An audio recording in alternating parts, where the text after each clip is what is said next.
Non, vous ne rêvez pas, c'est bien la raquette de Roger Federer. Et à quelques mètres d'elle, le non moins iconique bonnet offert par le Crédit Suisse à 800 000 clients dans les années 70, un objet qui fait partie de l'histoire de chaque famille dans la Confédération. Le musée du sport suisse, ce sont toutes ces petites perles qui font l'histoire du sport.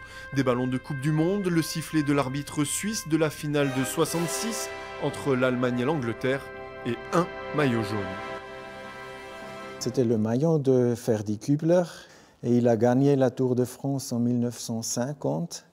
Et c'était le premier Suisse de gagner la Tour de France et tout le monde aimait Ferdi Kübler. Alors on l'appelait Ferdi National.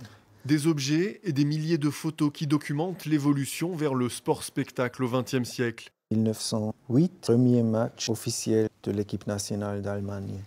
Mais avant le sport-spectacle, il y a eu le sport-loisir. Que ce soit les premiers snowboards, les premiers vélos d'appartement ou les premiers patins à roulettes dont on apprend au passage qu'ils étaient en ligne, les réserves du musée, ouvertes au public, regorgent de trésors. Alors ici, c'est le luge le plus ancien dans notre collection. Il était produit au Grison à la fin du XVIIIe siècle.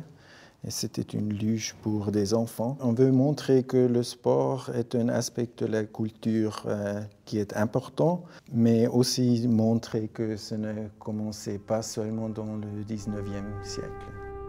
Avec ses 15 000 objets, le musée du sport suisse est la mémoire de la Confédération. Il se souvient même de certains épisodes dont toute la Suisse rougit encore.